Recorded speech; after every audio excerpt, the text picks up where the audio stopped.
हातकणंगले येथे व्हॅलेंटाईनला फाटा देत सलग 8व्या वर्षीही रोटी डे साजरा. अण्णासाहेब डांगे महाविद्यालय, NSS विभाग व IM कलाम फाउंडेशनचा स्तुत्यपर उपक्रम.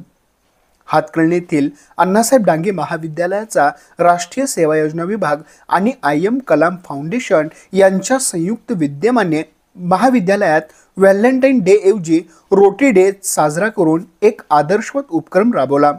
सामाजिक बांधिलकी जोपासत समाजातील उपेक्षित, वंचित, पीडित, दुर्बल घटकावर जिव्हाळा, माया व प्रेम व्यक्त करत सलग 8व्या वर्षी हा उपक्रम महाविद्यालयात राबविला. यावर्षी या उपक्रमात हातकणंगले येथील संत ज्ञानेश्वर शिक्षण संस्थेच्या आश्रमशाळेच्या विद्यार्थ्यांनी मूठभर धान्य गरजूंसाठी तसेच 1 रुपयापासून पुढे मदत करून या उपक्रमात लक्षणीय सहभाग देऊन सामाजिक उपक्रमास बळ दिले. प्रतिवर्षाप्रमाणे यावर्षी 14 फेब्रुवारी हा दिवस व्हॅलेंटाईन डे ऐवजी रोटी डे साजरा करण्याचा मानस केला.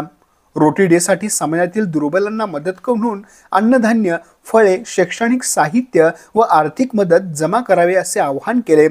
त्यास प्रतिसाद देत महाविद्यालयातील विद्यार्थी, प्राध्यापक, प्रशासकीय सेवक, नागरिकांनी मदत जमा केली. समाजातील उपेक्षितांप्रती आपुलकी दाखवून रोटी डे उपक्रमात सहभाग दाखवला. रोटी डे निमित्त जमा झालेले अन्नधान्य, फळे, कपडे व रोख रक्कम चिपरी येथील DMS होम या अनाथाश्रमात दिली.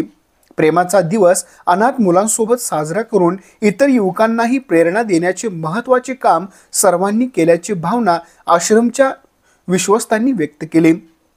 या उपक्रमासाठी महाविद्यालयाचे प्राचार्य डॉक्टर निरंजय कुलकर्णी, राष्ट्रीय सेवा योजनेचे प्रमुख प्राध्यापक डॉक्टर अमोल महाजन, IM कलाम फाउंडेशनचे अनीस मुजावर, ऋषिकेश नांगुरे, इम्रान मुजावर, आयुब मांगुरे, प्राथमिक आश्रमशाळेचे मुख्याध्यापक महादेव मगदूम, माध्यमिक आश्रमशाळेचे मुख्याध्यापक दिलीप शिरसाट आदींनी हा उपक्रम राबवला. सदर उपक्रमात राष्ट्रीय सेवा योजनेचे मनोज पवार, हर्षवर्धन परीट, शिवराज कन्नुरे, कविता पुजारी, दिव्या माने, साक्षी टारे, श्रद्धा पुजारी, सोरांजली पोतदार, श्रद्धा पाटील, मयुरी कोळी, संध्या कोळी, वैष्णवी विटेकरी, सानिया मुजावर, हर्षदा पोतदार आदींनी सहभाग घेतला होता. मायेची व प्रेमाची खरी उणीव असणाऱ्या ठिकाणी पोहोचून हा प्रेमाचा दिवस साजरा करण्यात एक वेगळे आत्मिक समाधान मिळते. याचा हा अनुभव रोटडीच्या माध्यमातून सर्वांना मिळत असतो.